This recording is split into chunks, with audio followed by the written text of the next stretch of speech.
Hi, I'm Jamie Dowswell, the Managing Director of Sustainable Aviation Futures, and today I'm speaking with Brian Moran, who's the Chief Sustainability Officer with Boeing.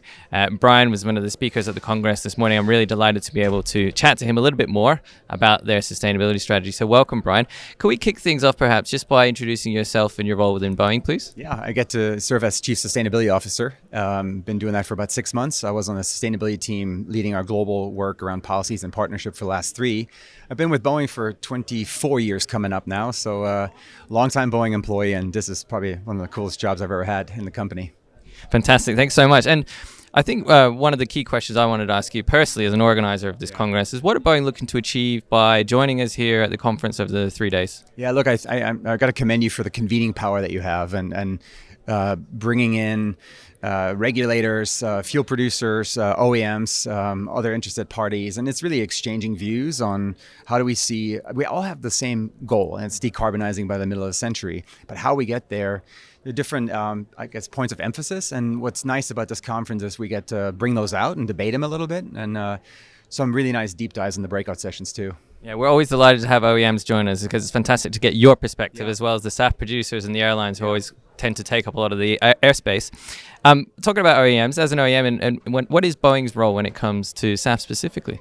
It's an important role that we play, and we're proud to have played it from the beginning, from the first flight in 2008 on a Virgin Atlantic 747 to certifying different fuels, writing the standard around HEFA, being on the ASTM standards board that gets to approve the pathways, to flying more recently across the Atlantic on Flight 100 with Virgin. We were just not a thought leader, but there's really 3 focus areas. One is about the technology itself, right? Getting the airplane compatible and ready. And with 50-50 in the bag, now it's about 100% SAF compatibility. Now we've flown that. We were the first to fly on it in 2017 with FedEx. We did the great flight with Flight 100 with Virgin. But now we got to make sure the airplane and everything that touches the fuel will be ready up and down from 0 to 100 and back. And that's something we've committed to by 2030. And we're leading a working group there at the International Aerospace Environmental Group, IAG, to get exactly that done together with our supply chain. So the tech is number 1. 2 is about the use, right? We can send a demand signal into the marketplace. And just recently we bought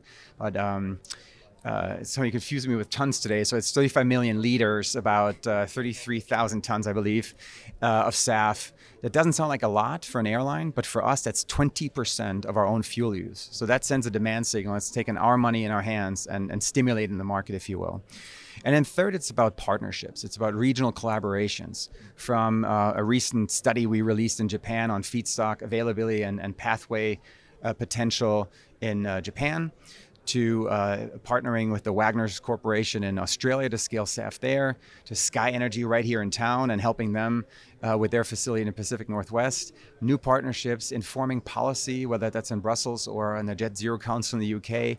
So you can see this multifaceted, but we're very proud of the role we play.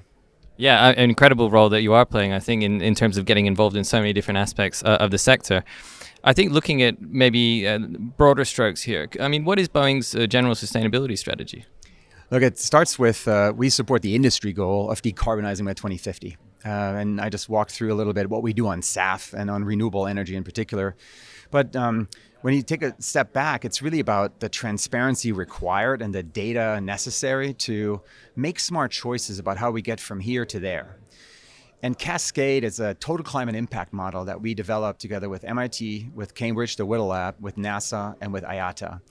And it took every flight in 2019, and it allows you to apply the 5 different strategies that we look at for decarbonization, which are fleet renewal, right? New efficient airplanes, operational efficiency, smarter routes using the digital brain in the cockpit, renewable energy, especially SAF, new technology, and then lastly, carbon offsets and removals. You take those 5 strategies and you can sort of play around with what is your ideal scenario? What do you think the future will hold?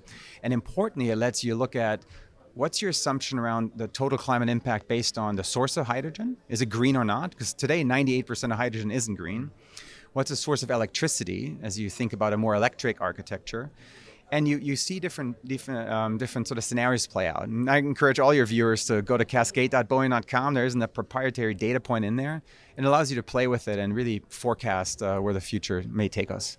Yeah, I've seen the Cascade demonstration previously at Farnborough. It was really fantastic, very interesting. And look, I know SAF gets a lot of airtime, but really there are so many different solutions to help us decarbonize the sector. So I think that your strategy is bang on in terms of just being involved in all of them.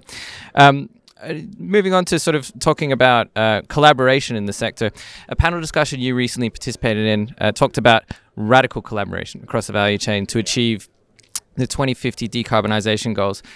In your opinion, what could this kind of collaboration look like? And how can we drive more partnerships and support throughout the value chain to drive sustainability? Yeah, it's essential. And to give full credit to that particular quote, it was Sir Richard Branson who coined that term in the context of the SAF 100 flight we did together.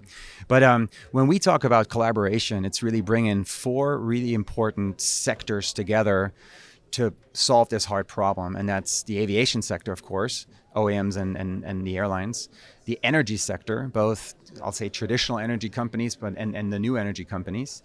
It's the regulator, and it's the financing community. So those four quadrants need to come together to debate, okay, what incentives when, what offtakes, who will produce, by when.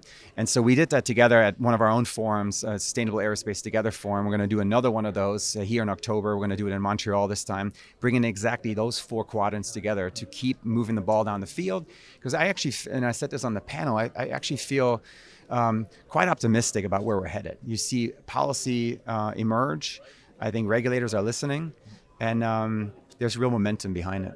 Yeah, absolutely. And I think, if we could have a tagline under Sustainable Aviation Futures, I think it would be collaboration in the industry, because really it's going to take everyone joining hands to sort of help us to achieve some of these ambitious goals. Yeah. Brian, thanks so much for joining us today. Really appreciate your company. Thanks for the time today, and good job on your Congress. Thank you very much.